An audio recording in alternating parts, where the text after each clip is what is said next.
You guys give me a thumbs up if my sound is okay.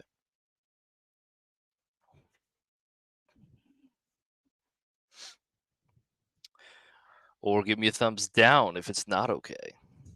I will accept that as well.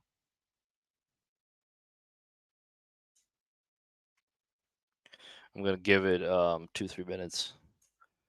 Let a few people trickle in. Actually, no. Let's just go. Mm, I want to convey this.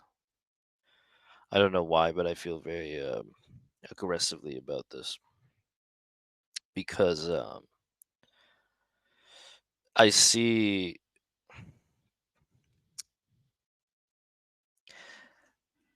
I see a strange pattern, right? I see a very strange pattern with people on this space, and I see a very strange pattern with people who how do I even say this? Who are entrapped in their own delusions, and what they're doing is they're entrapping others in their delusions. And for those who can understand that there's a certain hierarchy of knowing beyond um, the patheticisms that come with who has more listeners or followers or whatever, who has more influence on the political arena, that type of thing. There's a very simple truth that you probably should know about where you are, how you got here, and why you don't remember any of it. But firstly, and most importantly, you should know what the Matrix is. And most people get one shot by the Matrix. Not even one shot, like one shot over several lifetimes. And I'll tell you very simply without sugarcoating it. So I don't so the argument is very clearly made, especially those who don't like to speak in allegory, right? Um, the argument is this: the Matrix is an input-output system. It will feed into your biases, and it will make sure that your ego feels like it's always winning. And I'll tell you exactly why and how. And you can determine whether you feel like it's bullshit or not. Um, because understanding this concept means understanding that most teachings are bullshit. And I'm sorry, but some people and their whole, you know, life's teachings or whatever that they perhaps believe in, what it might come under scrutiny because of it. But this is the higher level concept. I'm sorry, right? But objective truth is objective truth, and this is it. Whatever you input into this world through your ego, through your belief system, for example, if I input that the world is an angry, hostile place, what do you think is going to happen?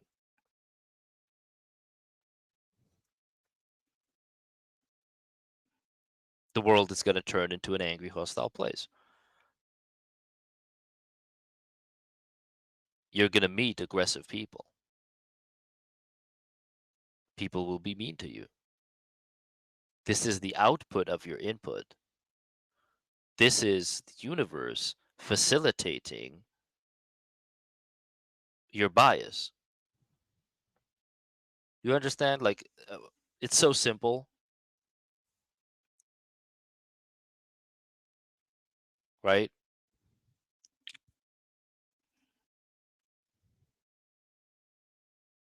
It's so friggin' simple.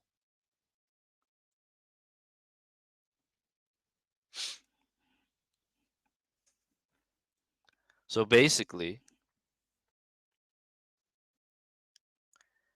when you go out there and say, I've studied astrology, I figured everything out, I know exactly when what is going to happen, what kind of day this is, what kind of, mood I'm supposed to be in, what I'm supposed to be doing or not doing. You're inputting that into the world, and the world is outputting that back to you. By the world, I mean the Matrix. The Matrix outputs that back to you. It's going to tell you, wow, Jack, you're so smart. You figured everything out. Here's a good time to stop searching, stop looking. Whenever you create a system that is logic based, the moment you become aware of its pattern, the Matrix knows that you know.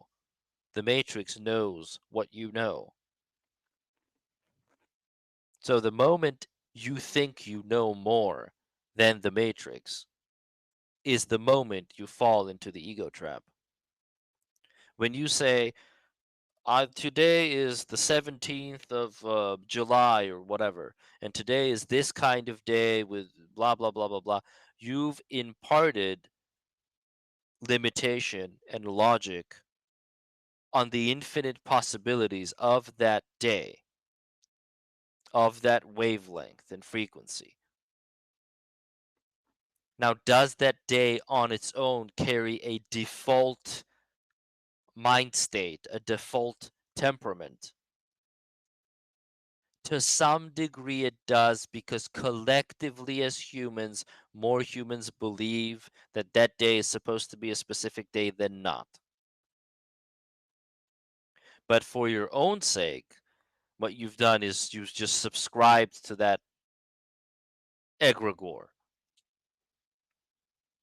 And what the world is going to do is going to feed your biases, and it's going to reflect back to you what you inputted into it. Why does it need to do that? To conserve your ego. The ego cannot exist beyond individuation. The ego can't exist beyond the self. Understand that, right? I can explain this concept 20,000 times to 20,000 different people, and they still won't get it. They'll still default back to worshiping these systems, right? But no system is the highest system. Like, if you just want to be real about it,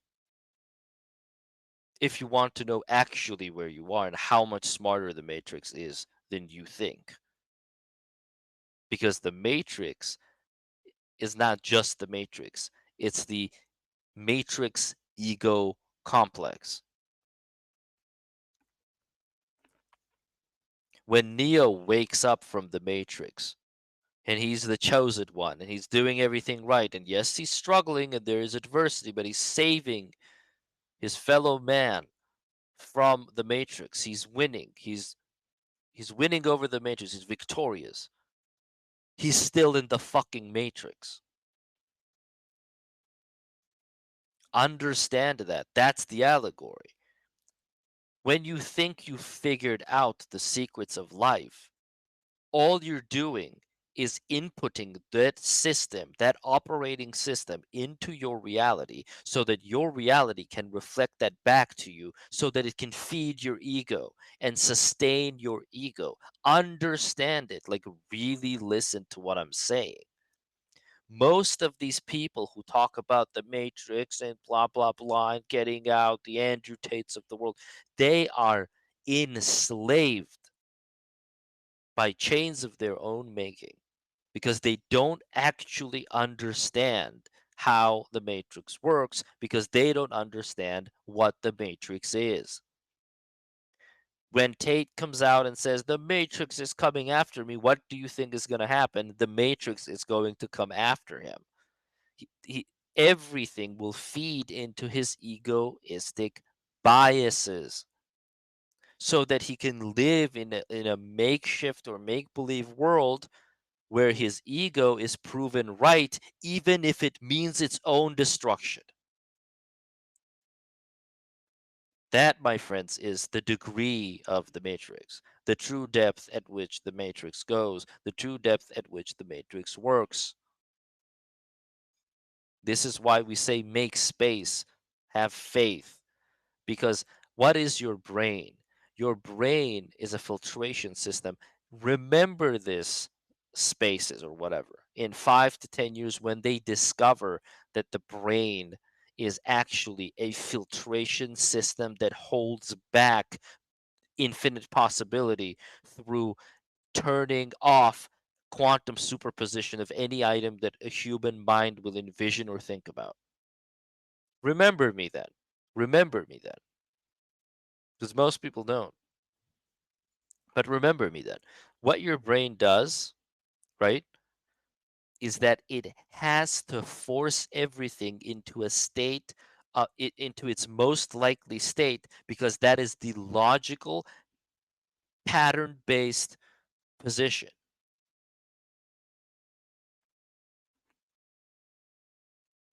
And the logical, pattern based position is what your brain, what your ego mind needs to sustain its sanity as an individuated part of a whole God,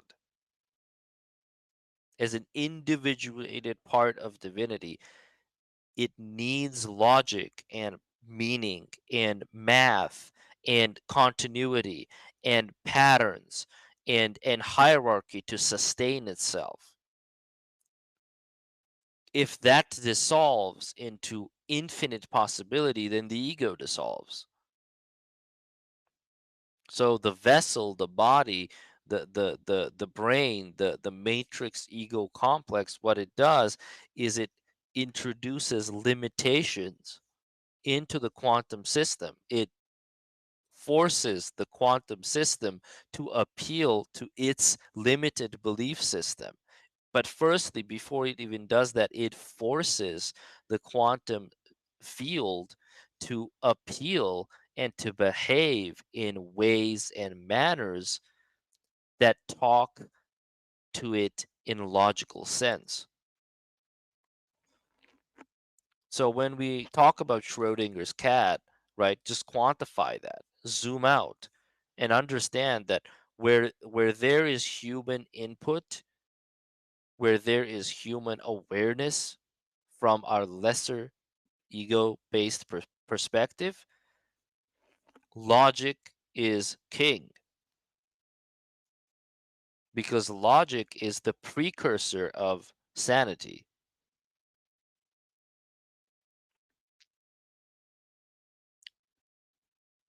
So what this matrix is, again, I'm going to say it again 10 billion times, it's an input-output system.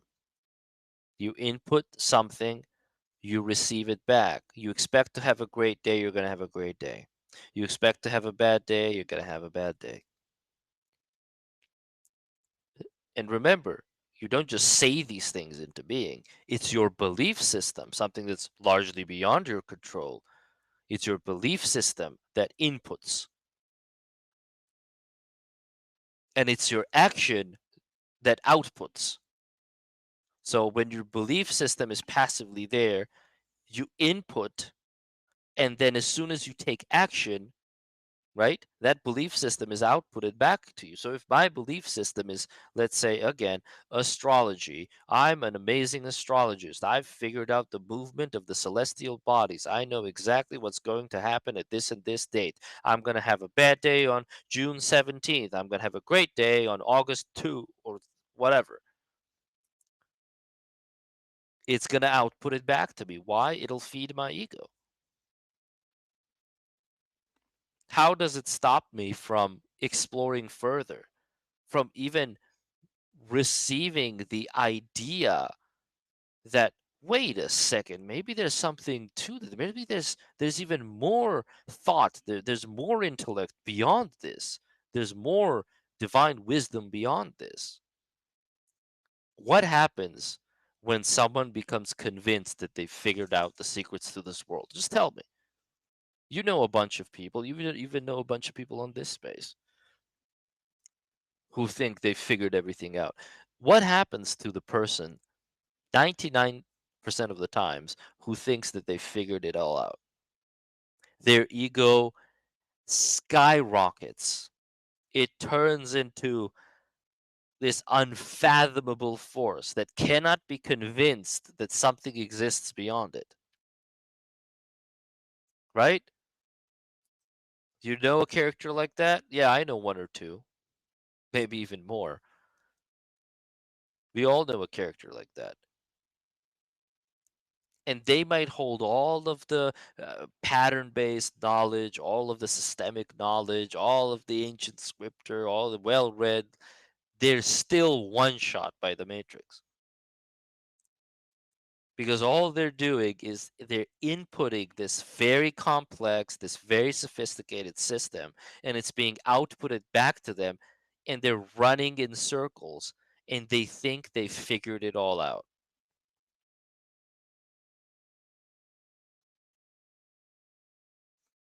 Because I've had these conversations a bunch of times.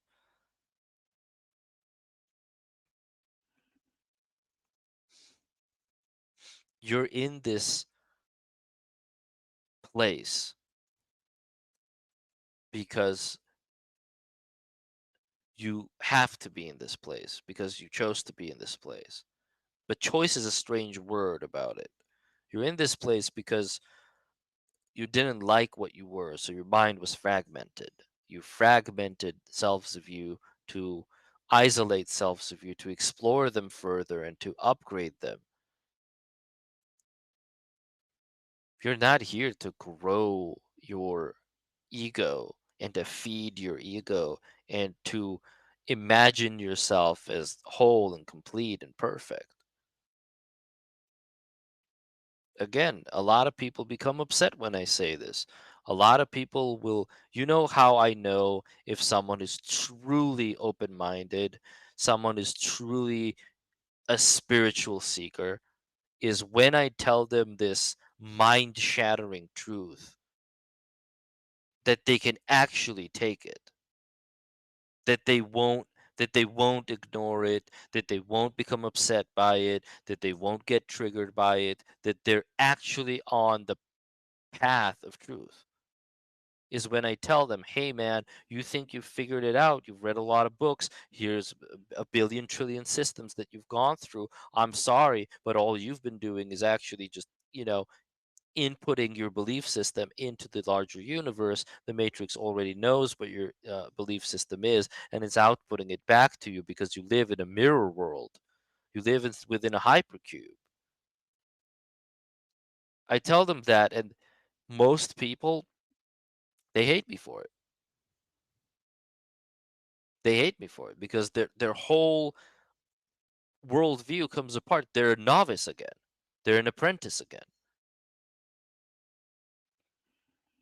Again, I'm going to repeat it. I'm going to keep making the examples. I'm going to keep making the examples until everyone understands, right?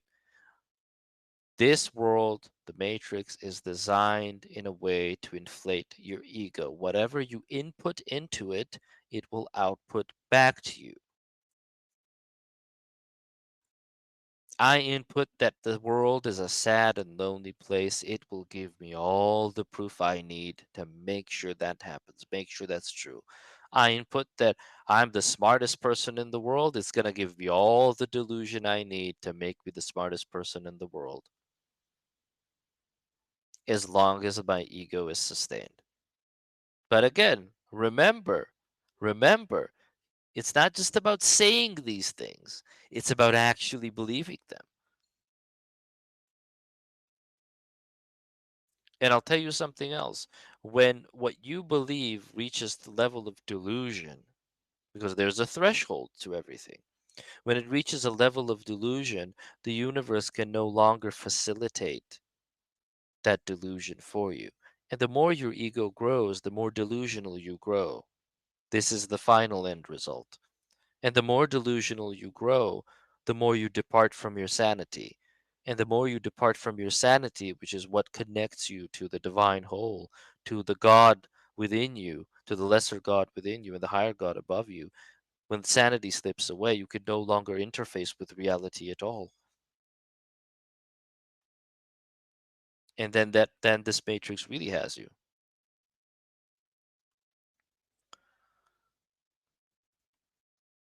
So whoever comes to me and they'll tell me I figured it all out. oh, I have this system and that system, and I read this old manuscript, and oh, I have a family inheritance, and I met an old man with a white beard in the woods, and he told me the secrets of the universe. You have been one shot by the Matrix, who knows everything you know and more, and it's a system that will output it back to you.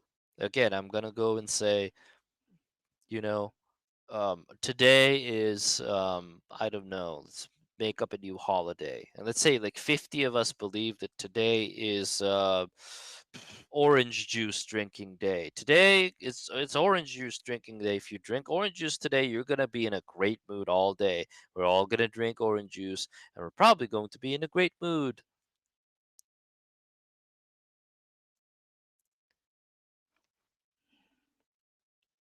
Or we say, well, today is I don't know, today is money finding day, or today is the blessing day, or today is this day, tomorrow is that day, and it's controlled by the movement of the planets. Even the days that are controlled by the movements of the planets, they are projected collective beliefs. You understand?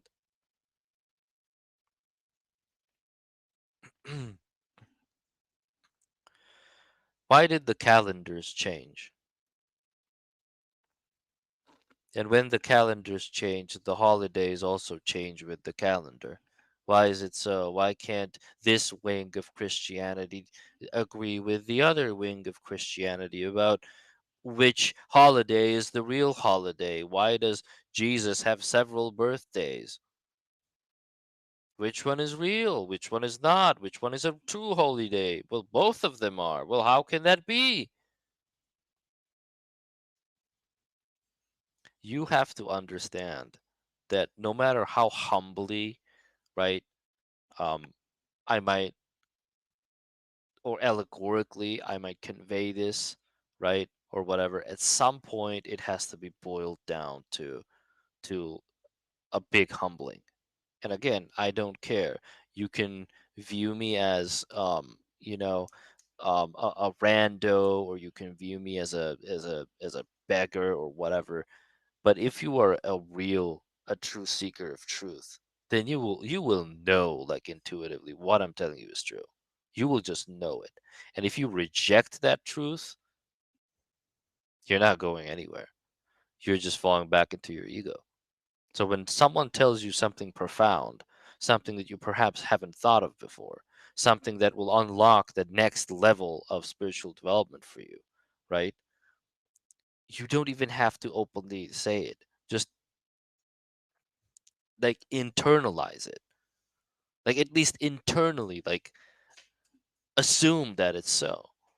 Because intuitively you must know it is. You must be highly intellectual as a person to have even reached the state in which you can say, I figured out this system of astrology, or this system of whatever, numerology, or whatever you want to call it, tarot, or whatever.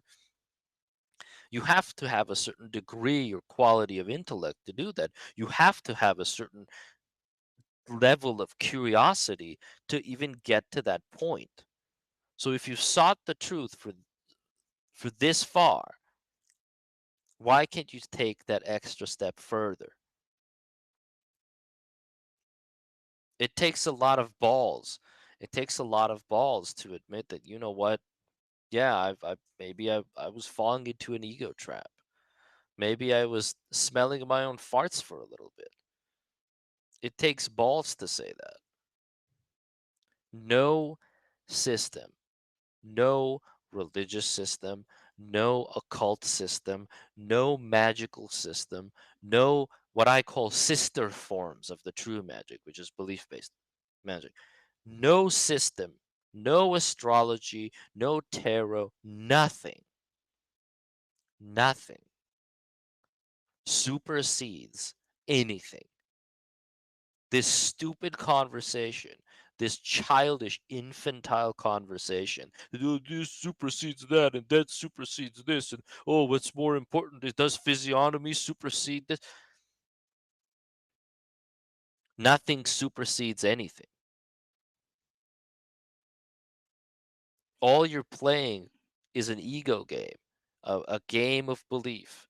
And yes, there are existing patterns, but even when we do physiognomy, we don't read the objective imprint as much as we read the subjective interpretation of the imprint. So the objective imprint is the earth we're on, the world we're in, the laws and boundaries with which we are chained. That's the objective imprint. The planets that move around, but the subjective imprint is anything that has a belief system behind it. Even when we read physiognomy, we read a person's subjective idea of what they've experienced, of how they are, and what they're going through. The imprint is just there to serve as a very basic canvas. I will repeat it again. Same examples. Whatever you input into this world, whatever you do with your ego, meaning your belief system, it'll output it back to you. You're going to say, it's today is this kind of day. It's great to go out and work out today. You're inflicting, you're projecting the limitations of your own belief system onto something that could have had infinite possibilities, something that could have had a quantum window into your life. You understand? But we don't do this just on a belief level, we do this on a biology level. This is why we say that the matrix cannot know what you don't know. So, not knowing is the greatest proof of knowing that you can have. Making space for the mystical is how you experience the mystical. Making space for the miraculous, not by studying it, not by like being scrupulous and scrutinizing it, but allowing it to occur. Having faith that it unfolded in a miraculous manner. That's how you can experience that which is beyond the matrix ego complex. I input today is going to be a great workout day. I'm going to go and work out today because yada, yada, yada. In circles, going in circles. Oh, I'm sorry. Like today is my enemy date or whatever. So it's my enemy date today, and I can't, I can't risk.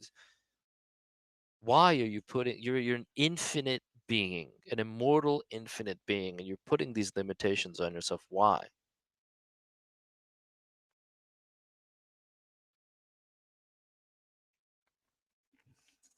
You're in this world to overcome the ego, not to grow it. Like remember that. Like really, really remember that. And if you have any sort of, self-worth, and if you have any sort of true inner dignity and self-respect, when you're given the truth, perhaps by someone you thought you're inferior, when you're given the truth, learn to accept it. Be able to, at least in your mind, don't need to admit defeat. In your mind, internalize the truth and run with it. Because that's why you came here in the first place, right? Why did you collect all this knowledge? Why did you read all the books that you read? You were searching for truth. Or maybe, I don't know, you were searching for power and influence and you got it. There you go. If you believe that, oh, I'm the most influential, that's why all the masters say it's like a game, right? But most of the time the game plays you, right? And it's all your fault because you allow the game to play you. You think you're beating the game, right? When the game's just making you feel good because all the game wants is for you to keep playing it. That's all the game wants. It wants you to keep playing. And then, people will come out and say, with all kinds of conspiracy, like, or conspiratorial thought. They say, well, we're in this world because our emotions are being harvested. Again, another input you're putting into the matrix so it can be outputted back to you. It will infinitely go this way. Oh, so you're here because your emotions are being harvested? Great. Here's a whole bunch of extreme emotional experiences that are experienced, by the way, isolated and alone. So you can't even go to someone and talk to them about it because the experiences become so niche and so specific and so sporadic that it's not like this one big hit that hits you. It's like this combination of little things that make one go insane. They overload your ego, right? So if we're talking about truly awakening, truly transcending this world, you can't do it without conquering your ego. You can't. And there's out of 100, there will be 99 people who will say, "Oh, I've experienced ego. I've conquered my ego. Oh, like I do this and I do that, and I'm clairvoyant and da da da da." If you input into the matrix that you've conquered your ego, it will output it back to you. You'll be convinced that you've conquered your ego. That's it. You've won the game. Game over. Feel free to, like, the game is over now. Just go out and explore and tell everyone how great you are and how knowledgeable you are and how amazing you are. Show off. You have all the bragging rights in the world. And what's that going to do to your ego? So we all want to achieve this ending where we go on living, we go on playing the game, yet we do so disillusioned to think that we do so on our own terms. We've won the game of life. Ha, I figured it out. I'm smart. You know how many times I've been there? You know how many times I've been in that same ego trap? And it was close to impossible to get me out of it. Whew, a lot of times. A lot of times. Right? But you have to grow a certain humbleness and you have to grow a certain ability to call yourself out on your own bullshit. This is what defines a spiritual seeker. I've been many times in that space. And only then I realized, because you know when you're bullshitting yourself. And when the world at large is giving you the ammunition to keep bullshitting yourself, you must think as an intellectual, as a skeptic, you must assume that there is some sort of mechanism behind it. But the ego is a strange and obnoxious thing. It doesn't want to assume beyond it itself. It thinks it's the end all be all. So again, you ever get into a conversation, I don't want to say argument, but conversation like this, like, is just explain this concept to whoever is feeling particularly like some sort of religious frenzy about, this or that system, anything that's formulaic, anything that's a pattern or logical, because, we live in a world of systems. And what does the ego want? It wants to give you a system through which it can control you. It wants you to convince you about the validity and the legitimacy of a system based on logic and chance and predictable patterns through which it can control you. But when you're in the present moment, when you're unpredictable in your being because you're being authentic, why do we say that authenticity is the road to God? When you're being authentic, I don't know what I'm going to do next. Even I don't know. So you can't know. I'm not just a number in the code anymore, because numbers are predictable. One comes after zero, and two comes after one, and three comes. I don't know which number I am. I don't know what number I am. I create as I go. I exist only in the present moment. I am. That's what it means. The depth of that. You know how people say, "Oh, I am," like they don't even know what it means. That's what it means. When you say I am, it means I am what I am in the present moment because I'm being authentic to my soul, not to my ego. I'm being authentic to my soul.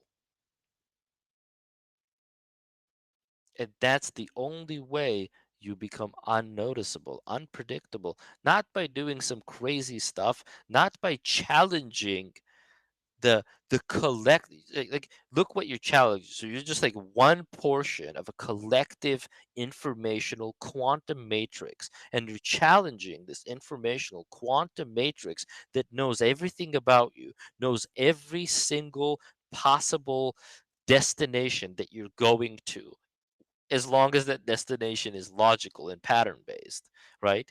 And you're trying to somehow challenge and beat that system. This is why I say that you came into this world, you're here in this fucking crazy, beautiful, glorious, grandiose adventure to hit a very small, very infinitesimally small target in a world of infinite possibilities. That's why you're here. And because there's only one target, there's only one window, and that one window is how you peer through and into the miraculous, into the divine. That one window exists beyond predictable patterns, beyond the math, beyond chance. That's where that window exists. It makes no sense. It's irrational. It does not appeal to the logical mind. And if it doesn't appeal to the logical mind, the ego cannot understand it. Because the ego exists in a place of separation, of fragmentation. It is in a fragmented state. It doesn't truly remember who or what it is. So it has to create through logic, through intellect, it has to create an image of what it is through what it can see and interact with and sense. This is why the world of sensation, the three-dimensional world, is so tempting. It's so material. It's so weighted. That's what it has to do.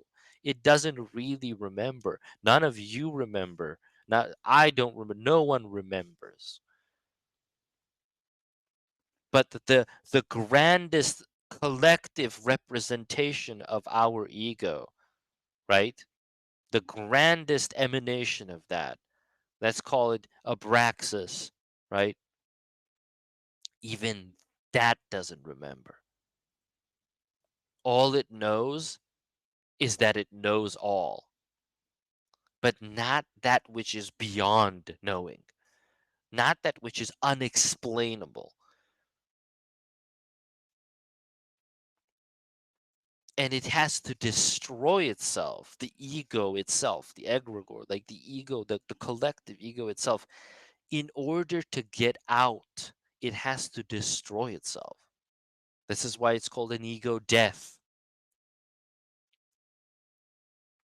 The ego consumes itself in order to get out of these patterns of logic that it has imagined, these systems that it has projected onto the grander world. Again, this earth, this world is so much greater, so much more grandiose than most people give it credit. It's so much more sophisticated. And even at this level, which is a very high level, right? Let's say we're talking about right now in a spiritual and philosophical sense. Again, I don't care who you are. I don't care how many people listen to you. I don't care how many followers you have. If you can't humble yourself in the face of truth, then you're going to be lost. It's not a competition. I'm just trying to show you that objectively you're wrong.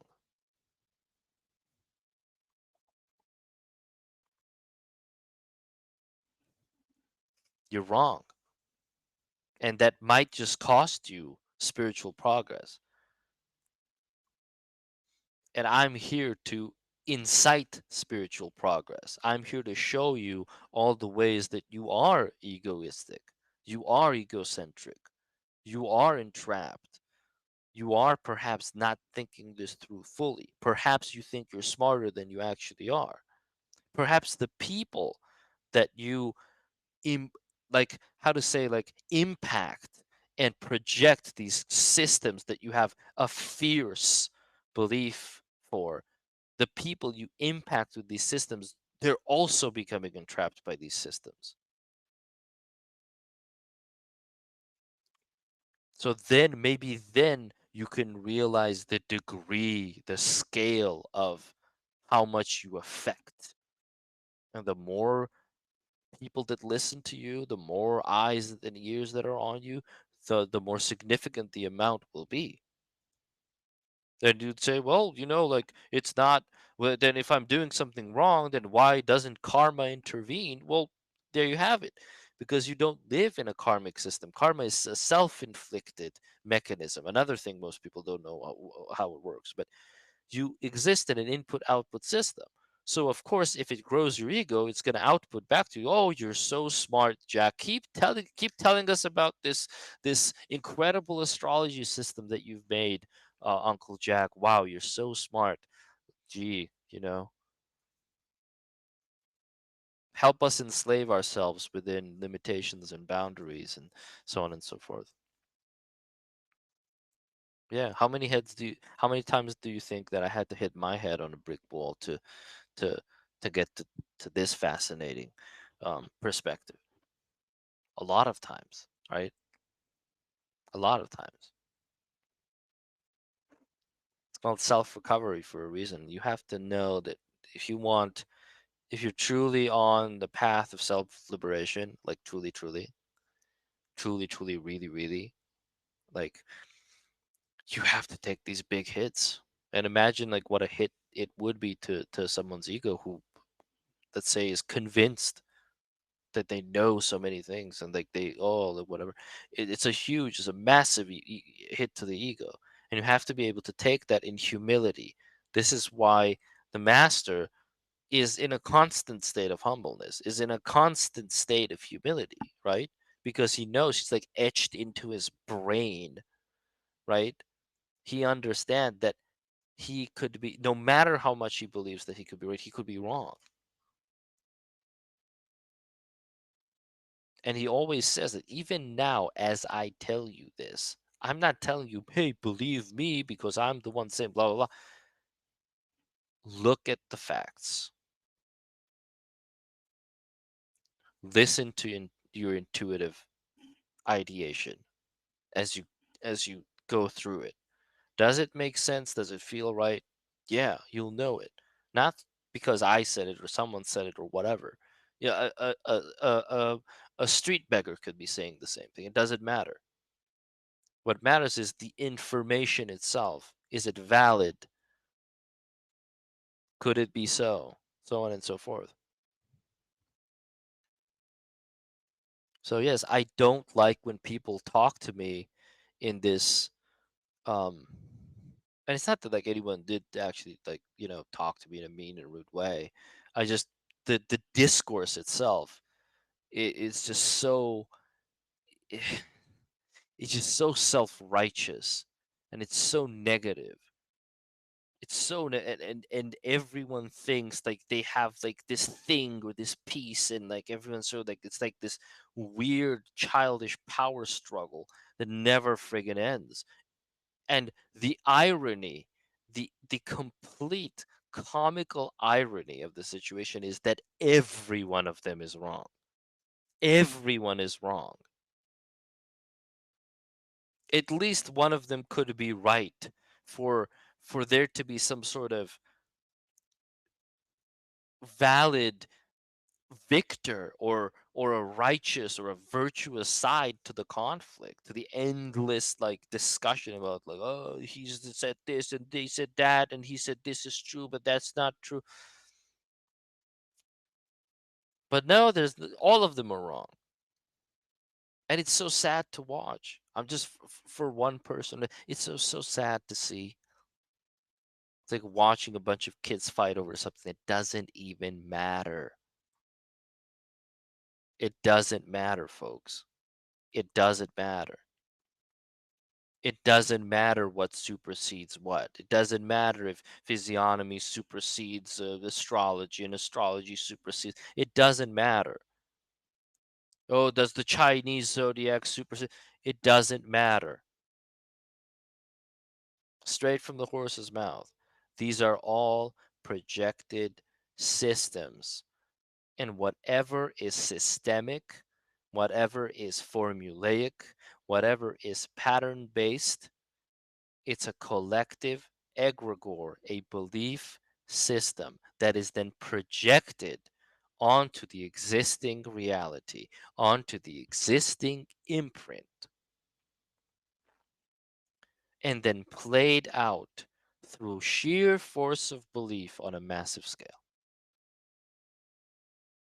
The only reason certain dates or certain times or so on and so forth can lean into certain types of moods and attitudes and temperaments and energies is because there is a level or degree of collective belief in it. Some people who are much smarter than all of us together, who have known this for a very long while, perhaps they can sit somewhere in a beautiful garden and find ways to deceive the world into different belief systems and trap them in it and to their own benefit. And Godspeed to them. They have their own journey and their own sort of like demons to conquer, right?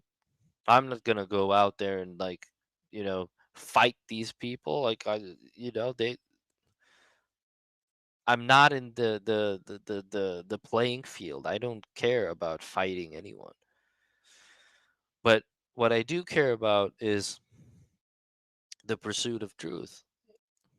So understand that, like, if you can be made to believe in something through sensationalism, it's no one's fault. It's not even the person's fault who I just described, like someone who's like, you know, um, uh, confusing people on purpose, or they're sort of like planning some sort of deception in some mansion, garden or whatever. Like it's your fault. Get it? It's your responsibility. If you can be made to believe things through sensationalism of like, oh wow, woo, and you see like these big waves of emotions, right? Like just washing over people. It's like, oh, like I'm this like astrology sign and this is my life path and what can you tell me, and this like thirst and lust for knowledge that doesn't even matter,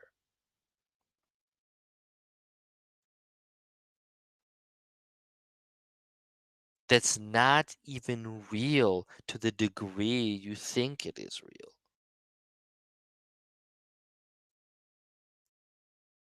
The only thing that's real, the only thing that's true, the only thing that is divinely existing beyond the ego games is you at the present moment, who, what you are, how you are, in what state of mind you are in.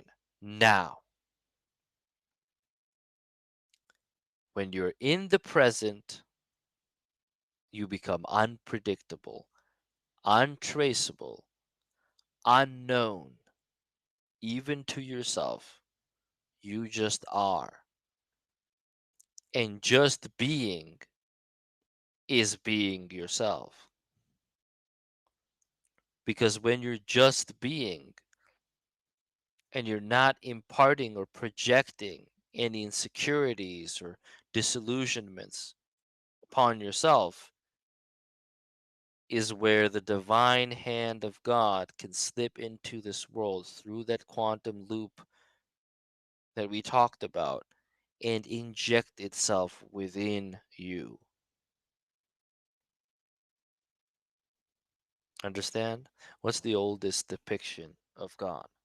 What do you think? What's the oldest depiction? Don't Google it. Don't ask AI because it's going to give you bullshit answers. What's the oldest depiction, the symbolic depiction of God? Some people might say, oh, it's the sun and the moon. The oldest depiction of God, as interpreted by a human or humanity or a clan of humans, is a hand, the right hand. The hand of God as it reaches down on from onto the heavens and into our world. That's the oldest depiction of God. The hand of the maker, the hand of the creator, the taker of the first breath.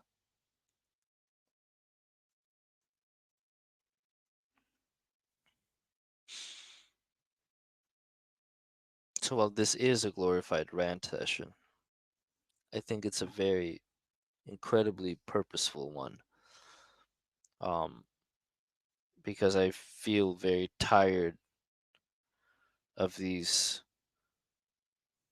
inquisitive voices, right? These inquisitive voices, and they're just a reek, like their energy, they just reeks and stinks, just stinks of self-righteousness. It just stinks like putrid, wasteful stench of like the self-absorbed, like, the snarky. It just reeks of that, right? And sometimes you want to hold someone by the ear and drag them out on the street and tell them, my friend, you don't know anything. Not really.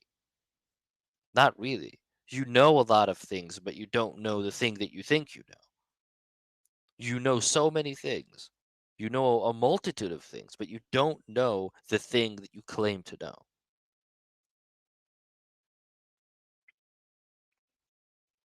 And I understand it's not a simple concept. That's why I repeat it all the time. Only a few people really like get it, right? Like get it, internalize it. Only a real few people like really actually think about it. Wait a second. So, oh, so that's what the Matrix is. Because we humans, we are so dumb in that sense. We love to think that we're somehow special and magnificent, and everyone else is just dull and dumb, and that we figured it all out. And of course, I figured it out. I'm so great, right? And that's all the Matrix needs. It sends you back a love note, right? It's like, you Jack, you're so great. You figured everything out. It was so easy. I can't believe other people are so dumb. You are so great, Jack. You figured it all out. Can you believe how dumb all these other people are that they haven't figured it all out? Wow, you're so correct, right?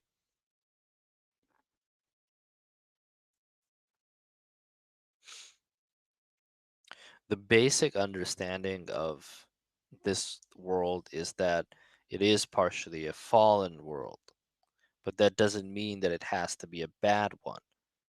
It is a it is a mirror of a heavenly world. And I would think that if I woke up in a strange place, in a strange time, and I didn't know where I was, or I didn't know what my name was, or that I had to be given a new name when I woke up in it, when I didn't know uh, the rules of this world, the laws of this world, if I woke up in a dark room and I couldn't remember anything, I would at least have the humbleness to say that, you know what, maybe I'm not that all magnificent as I think I am. Maybe I somehow deserve to be here. Maybe I'd ask the question, like, like there's a moment in life, like everyone has a moment in their life when they're like 16 or 21 or 27, when you finally wake up into yourself. Like it's almost like a little snap of a finger, and you wake up and you're like, wait a second, I'm alive. I'm alive. Like the moment you cast your first choice, you remember what that moment was when you stopped reacting to life. You remember what that moment was when you stopped living out of pure emotional impulse. You remember when you actually started thinking about things. And when you woke up in that moment, right? You're like, where am I? What is this strange world? Who am I? Why am I here? What am I doing? What are all these emotions that are attacking me? I'm just like impulsively reacting to them. Why am I doing this? What is this whole experience? And it takes a level of humbleness. It's fear that overtakes you when you do that. Because you're you're against the infinite void. You're against the void of the unknown. You have no clue what could possibly be out there, and that terrifies us. That scares the crap out of most people. And this is where the ego takes hold, where the ego says, you know what? No, I'm not afraid. I'm going. Here's a logic based, pattern based, scientifically and empirically proven proof of the things that I do know. And it finds empowerment in that for a while, for a while. And it finds distraction in other people and the pleasures of life and so on and so forth. Not that pleasures in life are a bad thing, they're not. But when they're used for escapism, they are. You find conflict with other people, you find relationships with other people, you find the grand theater of life, this great opera that's unfolding before us for ages and decades. We find escapism in that from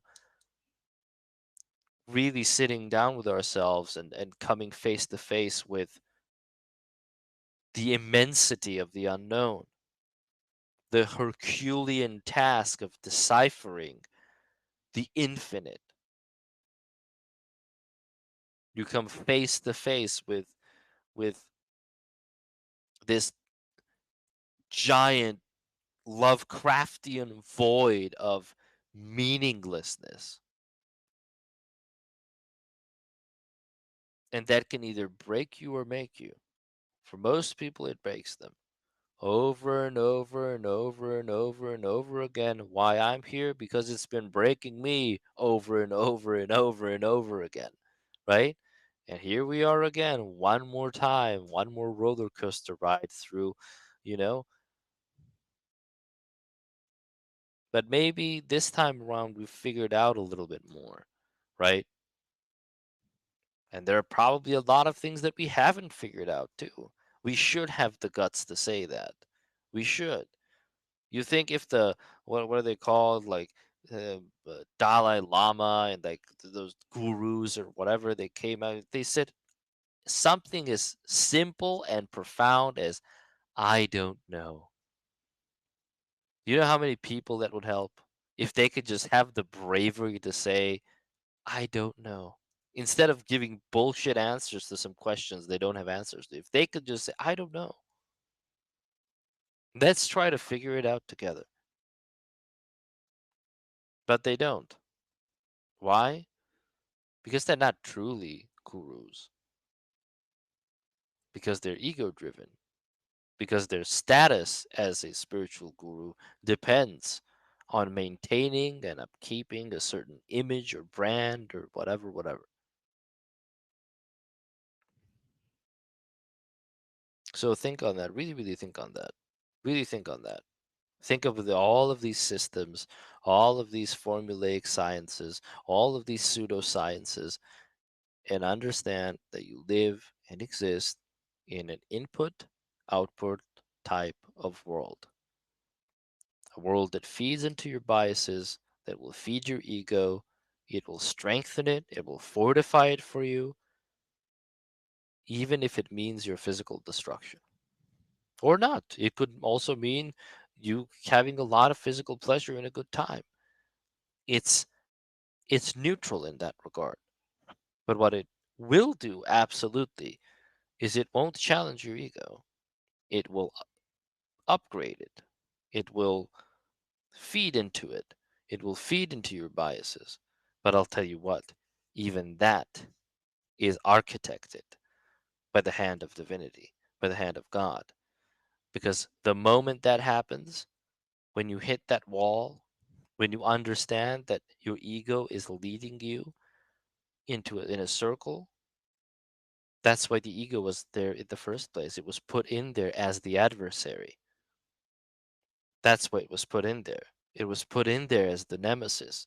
It was put in there as the mouth of hell that you have to walk in and then get out of. The theater is all put in here to upgrade you, to allow you to upgrade yourself. So not for someone to come down from the heavens and talk to you about how these concepts work. No, for you to upgrade yourself, create yourself. So even the trap is divine intervention. Even the mechanism, even the ego is a servant of divinity. Nothing is beyond divine calculation. Even the same systems that some of us who are fools think we use to trick divine calculation. But I'll tell you something else. Divine calculation is never predictable. Divine calculation cannot be predicted. It doesn't have a pattern. It is the pattern.